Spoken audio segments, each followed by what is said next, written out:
12절. 베드로가 이것을 보고 백성에게 말하되 이스라엘 사람들아, 이 일을 왜 놀랍게 여기느냐? 우리 개인의 권능과 경건으로 이 사람을 걷게 한 것처럼 왜 우리를 주목하느냐? 16절. 그 이름을 믿음으로 그 이름이 너희가 보고 아는 이 사람을 성하게 하였나니 예수로 말미암아 난 믿음이 너희 모든 사람 앞에서 이같이 완전히 낫게 하였느니라. 네, 오늘 이 시간 우리가 사도행전 3장의 내용을 가지고 함께 하나님의 말씀을 나눌 수 있기를 원합니다. 오늘 우리의 이야기는 베드로와 요한이 이 성전에 올라갈 때 있었던 일들을 다루고 있는 부분입니다. 우리가 1절을 보면 제9시 기도 시간이라고 얘기합니다. 기도 시간에 베드로와 요한이 성전에 올라갈 때 있었던 일을 얘기하는 것이죠. 그러니까 베드로와 요한은 여유롭게 길을 가는 것이 아니라 그들만의 목적을 가지고 성전에 올라가고 있던 중이었습니다. 이것은 우리에게 굉장히 이 중요한 부분들을 얘기해 주는데요. 2절을 보면 그렇게 걸어갈 때에 이 나면서 못 걷게 된 이를 사람들이 메고 오니 이는 성전에 들어가는 사람들에게 구걸하기 위하여 날마다 미문이라는 성전 문에 두는 자라라고 얘기를 합니다. 그러니까 그 당시에 이제 일을 못할 수 있는, 일을 못하는, 그러니까 나면서부터 걷지 못했기 때문에 일을 할 수 없는, 그러니까 일을 할 수 있는 능력이 없는 사람이라는 것이죠. 그래서 그 사람이 먹고 살 수 있는 방법은 구걸이라는 것밖에 없었습니다. 그래서 사람들이 그를 메고 와서 이 성전 문 옆에 둬서 이 성전을 왔다 갔다 하는 사람들, 그러니까 유동인구가 많은 쪽에 둬서 사람들에게 구걸하게 만들었다는 거예요. 근데 그가 베드로와 요한이 성전에 들어가려 함을 보고 구걸했다라고 얘기를 합니다. 그런데 우리가 이런 거를 한번 생각해 볼 필요가 있습니다. 우리가 살아갈 때에 우리 주변에 우리에게 구걸하는 자들이 있지 않습니까? 그럴 때 여러분들은 그들을 어떻게 대하시나요? 사실 저도 이 부분을 보면서 굉장히 많은 고민을 했었던 것 같습니다. 사실 저는 길을 걸을 때 저는 걸음이 굉장히 빠른 편입니다. 그래서 나름대로 제가 어디로 가야 할 때에 빨리 가야 된다라고 생각을 해서 그렇게 걷고 있는데 누군가 주변에서 도와달라고 할 때 저는 과연 잘 도와주는가 아니면 급하게 빠르게 지나가는가 라는 거를 생각해 보게 되었다라는 것이죠. 어쨌든 오늘 본문에서 이 베드로와 요한이 기도하러 가는 길에 이 나면서부터 걷지 못했던 자가 베드로와 요한에게 구걸했다라는 것입니다. 4절을 보면 베드로가 요한과 더불어 주목하여 이르되 우리를 보라라고 얘기를 합니다. 그러니까 베드로와 요한은 그를 향한 긍휼을 가지고 있었다라는 거예요. 불쌍히 여기는 마음을 가졌다라는 겁니다. 그래서 그를 도와주고자 하는 마음을 가졌다라는 것이죠. 그런데 5절을 보면 그가 그들에게서 무엇을 얻을까 하여 바라보거늘, 지금 이제 이 나면서부터 걷지 못했던 자는 항상 그렇게 구걸을 통하여 뭘 얻었겠습니까? 돈을 얻었던 것입니다. 돈을 얻어서 그것으로 먹을 것을 사고 그것으로 하루 끼니를 때웠던 사람입니다. 아니면 사람에게 먹을 것을 받았겠죠. 그리고 그것으로 먹었을 수도 있습니다. 그렇기 때문에 그는 이 베드로와 요한을 통해서 무엇을 얻을까 바라봤다라는 겁니다. 그런데 6절을 보면 이렇게 얘기를 합니다. 베드로가 이르되 은과 금은 내게 없거니와 내게 있는 이것을 내게 주노니 나사렛 예수 그리스도의 이름으로 일어나 걸으라라고 얘기를 합니다. 사랑하는 성도 여러분, 이 나면서부터 걷지 못했던 자에게 가장 필요한 것은 무엇이었을까요? 어떤 사람은 돈이라고 생각할 수 있고 어떤 사람은 먹을 것이라고 생각할 수 있습니다.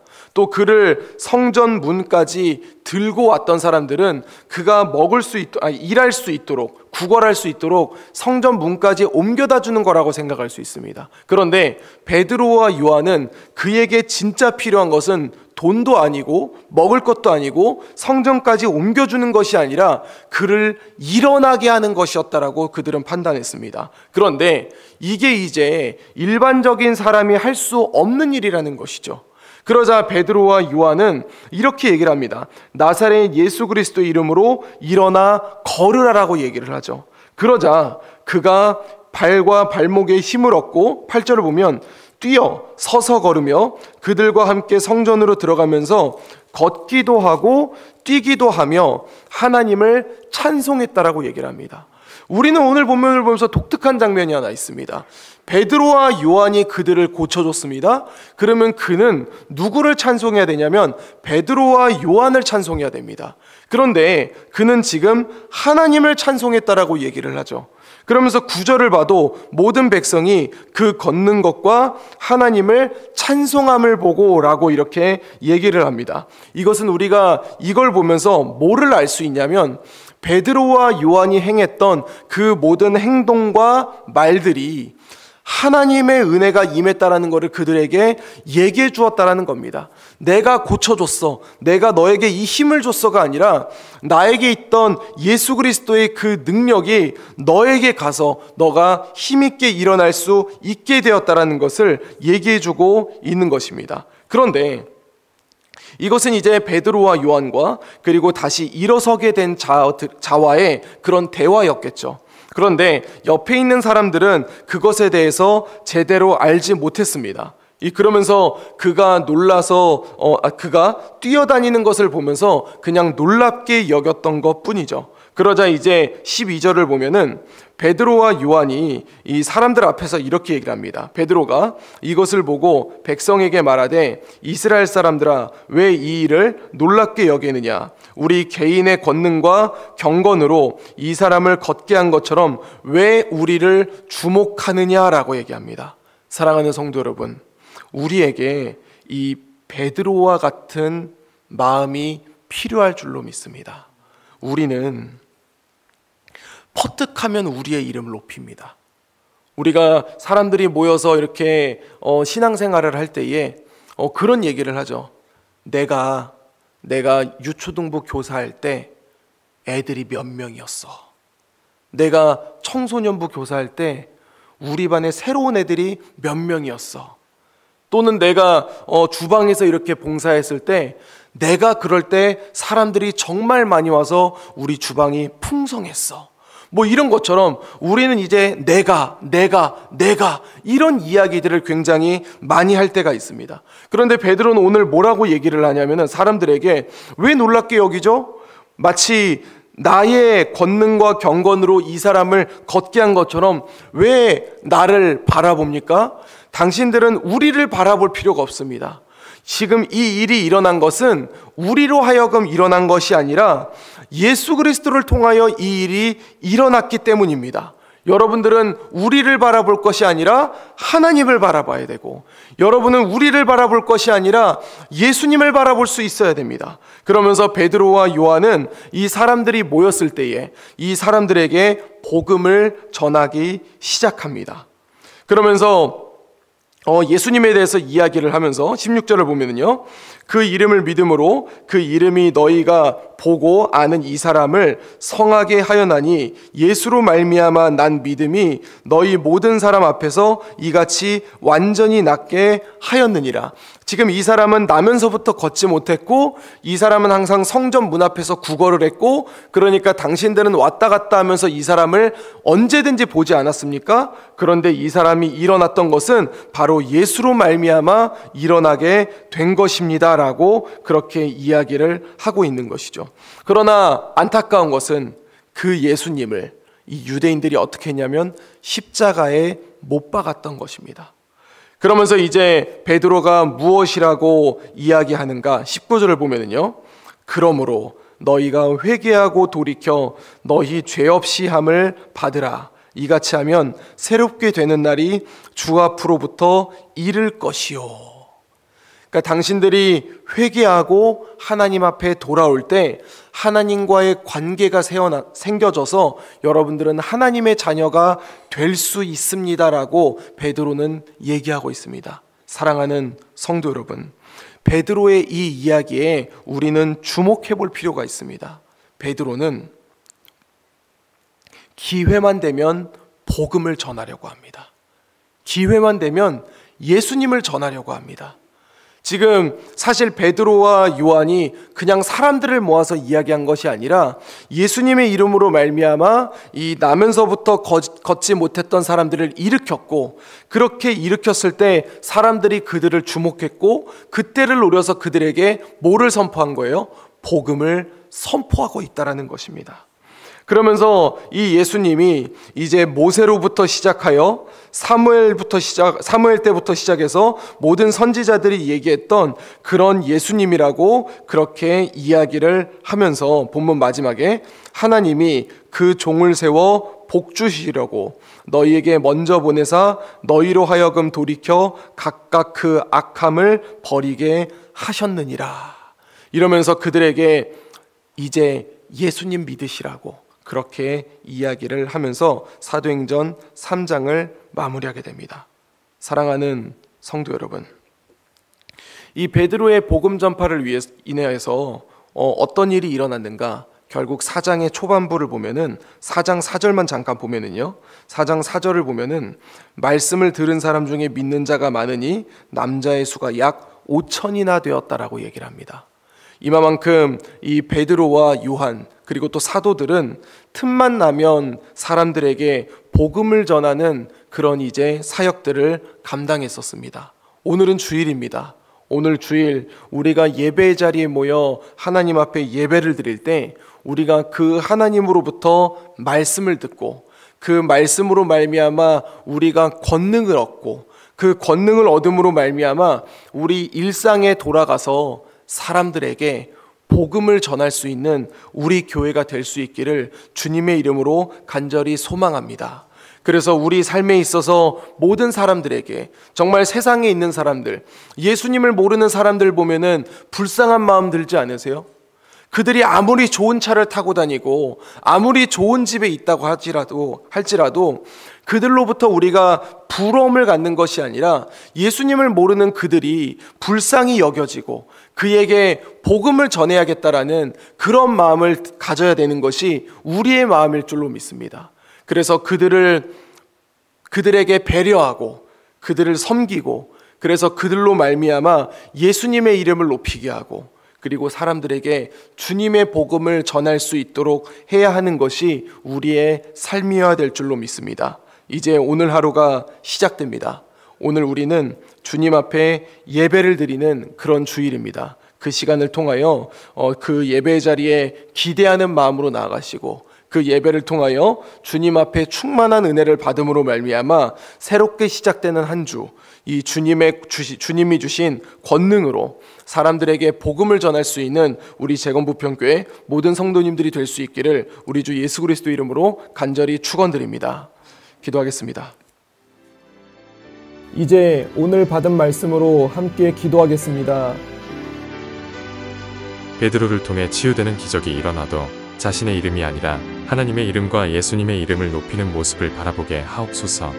우리도 살아가면서 예수님의 이름을 높이며 기회만 되면 복음을 전하고자 하는 삶이 되게 해 주시옵소서.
이제 개인의 기도 제목을 가지고 하나님 앞에 기도하시기 바랍니다.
수고하셨습니다.